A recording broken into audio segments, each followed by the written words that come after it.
নমস্কার, বর্ধমান থেকে আমি সুস্মিতা। শুরুতেই আমি আমার সকল দর্শক বন্ধুদের জানাই শারদীয়ার প্রীতি, শুভেচ্ছা ও আন্তরিক ভালোবাসা। আজ আমি নিয়ে এসেছি কম তেল ও মশলা সহযোগে দই ভেন্ডির একটা রেসিপি, একটু অন্যরকমভাবে।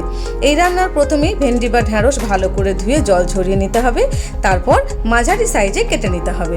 সাথে কুচিয়ে নিতে হবে একটি মাঝারি সাইজের পেঁয়াজ। কড়াই গরম হয়ে গেলে তাতে 2 টেবিল চামচ মতো সর্ষের তেল দিতে হবে।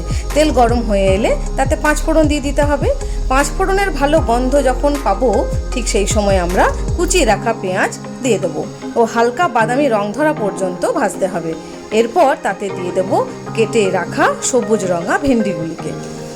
এবার পেঁয়াজ এবং ভেন্ডি ভাজা হোক, ততক্ষণে কিন্তু আমরা একটু ভেন্ডির গুণাগুণ বা ঢ্যাঁড়সের গুণাগুণ সম্পর্কে আলোচনা করি। মোটামুটি আজ আমি ভেন্ডির 10টি গুণাগুণ সম্পর্কে আপনাদেরকে জানাবো। ভেন্ডিতে রয়েছে সলিউবল ফাইবার পেকটিন, যা কি করে বলুন তো, রক্তের যে আমাদের বাজে কোলেস্টেরল রয়েছে, যেটা আমাদের হার্ট অ্যাটাকের টেন্ডেন্সি বাড়ায়, তাকে কমাতে হেল্প করে। গর্ভাবস্থায় মহিলারা যখন প্রেগনেন্ট থাকেন, তখন ভ্রূণের মস্তিষ্ক তৈরিতে কিন্তু ভেন্ডি ভীষণ লাভজনক। এটা কিন্তু মিসক্যারেজও প্রতিরোধ করে। তাহলে ভেন্ডির কত ক্ষমতা বুঝতে পারছেন তো। ব্রণ দূর করতেও সাহায্য করে, স্কিনের জন্য খুব ভালো। আর ঢ্যাঁড়সের মধ্যে আছে ভিটামিন সি আর অ্যান্টিঅক্সিডেন্টের উপাদান, যা অ্যাজমার আক্রমণ বা শ্বাসকষ্ট থেকেও কিন্তু আমাদের রক্ষা করতে পারে। আচ্ছা, এদিকে পরে আমরা আরও আলোচনায় যাব। এদিকে আমরা কি করলাম, ভেন্ডি আর পেঁয়াজ যখন অল্প জলটা শুকিয়ে এলো, তার মধ্যে নুন হলুদ দিয়ে ভালো করে আমরা নাড়াচাড়া করে ভাজতে থাকবো। ঢাকা দিয়ে স্লো ফ্লেমে অল্প অল্প করে ভেন্ডি কিন্তু রান্না হবে, ঠিক আছে। অন্যদিকে একটু মশলা রেডি করে নেব। একটা মিক্সির বাটিতে অল্প একটু সর্ষে, 2 কোয়া রসুন, 1/2 ইঞ্চি মতো আদা, 2টো কাঁচা লঙ্কা আর 2 চামচ কি 3 চামচ মতো দই ওর মধ্যে অ্যাড করে দেবো। তারপর তার সঙ্গে একটুখানি জল দিয়ে একটা স্মুথ পেস্ট মিক্সিতে বানিয়ে নেব। সেই মশলাটা বানিয়ে আমরা অন্যদিকে একটু সরিয়ে রাখবো, ঠিক আছে। আচ্ছা, এবার চলে আসি আমরা আবার ঢ্যাঁড়সের গুণাগুণ সম্পর্কে। ঢ্যাঁড়স কিন্তু কোলন ক্যান্সারের ঝুঁকিও কমায়। ঢ্যাঁড়সে রয়েছে প্রচুর পরিমাণে ভিটামিন সি, এছাড়া রয়েছে অনেক রকম ইম্পর্টেন্ট মিনারেলস, যেমন ক্যালসিয়াম, ম্যাগনেসিয়াম, আয়রন। এরা কি করে, এরা আমাদের শরীরের রোগ প্রতিরোধ ক্ষমতাকে বাড়ায়। ভেন্ডি তো হজমে সহায়ক আছেই, এটা আমরা জানি প্রথম থেকেই।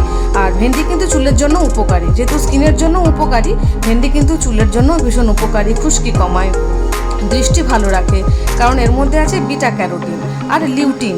এরা কি করে, এরা গ্লুকোমা বা ছানি প্রতিরোধ করতে সাহায্য করে। এদিকে ভেন্ডি পেঁয়াজ তো ভাজা ভাজা হয়ে গেছে। আমরা যে স্মুথ পেস্ট বানিয়ে রেখেছিলাম, সর্ষের পেস্টটা, সেটা কিন্তু দিয়ে দিলাম, ঠিক আছে। যখন সর্ষের পেস্টটা আমরা দেবো, একটু জলে গুলে নেওয়াটাই ভালো। তাহলে কি হয়, ওই সর্ষের যে খোলাগুলো, সেগুলো কি হয়, তলায় পড়ে যায়, সেগুলোকে আমরা বাতিল করে দেবো। এটা আবার একটু পেটে গিয়ে গন্ডগোল করতে পারে। এদিকে একটুখানি বাটি ধোয়া জলটাও আমি দিয়ে দিয়েছি। ভেন্ডি পেঁয়াজ যখন জল দেওয়া হয়েছে, একটু রসা রসা হয়েছে, এই রসটা একটু শুকিয়ে আস্তে আস্তে, ততক্ষণে আমরা আর একটু দইয়ের একটা পেস্ট বানিয়ে নেব। টক দই আমি যখন মশলা পেস্ট করেছিলাম, 2 চামচ মতো দই দিয়েছিলাম, আরও 2 চামচ ছিল। সেই 2 চামচ দইয়ের মধ্যে অল্প একটু চিনি দিয়ে ভালো করে চামচ দিয়ে ভালো করে নাড়িয়ে ওটাকে ফেটিয়ে নিতে হবে। তারপর সেই পেস্টটা ওই ভেন্ডির ওপরে দিয়ে দিতে হবে। বাটি ধোয়া জলটাও কিন্তু নষ্ট করা যাবে না, বাটি ধোয়া জলটাও কিন্তু আমরা ওর মধ্যে দিয়ে দেবো।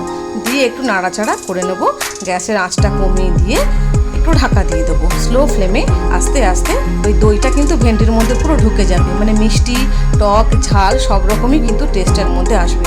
যখন দেখবো জল শুকিয়ে এসছে, নামাবার ঠিক আগে ওই রোস্টেড জিরে ধনে গুঁড়ো, যেটাকে আমরা ভাজা মশলা বলি, একটু জিরে ধনে শুকনো খোলায় ভেজে গুঁড়ো করে সেই মশলাটা আমরা ওপর থেকে ছড়িয়ে দেবো। ছড়িয়ে ঢাকা দিয়ে 2 মিনিট মতো রাখলে যথেষ্ট। 2 মিনিট রাখার পর স্লো ফ্লেমে রাখলেই দেখবেন ভেন্ডি একদম মজে গেছে। দই, মশলা, পেঁয়াজ সব একদম মাখো মাখো হয়ে গেছে, পুরো মাখো মাখো দই ভেন্ডি কিন্তু রেডি, ঠিক আছে। অল্প তেল মশলা বলে এই রান্না কিন্তু আমরা রোজকার পাতে রাখতে পারি। তাহলে কেমন লাগলো আমাকে জানাবেন কিন্তু দই ভেন্ডির রেসিপি। আশা করি আপনাদের ভালো লেগেছে। সবাই খুব ভালো থাকবেন আর খুব খুব খুব আনন্দে পুজো কাটাবেন। সবাইকে আবার শারদীয়ার প্রীতি, শুভেচ্ছা ও আন্তরিক ভালোবাসা।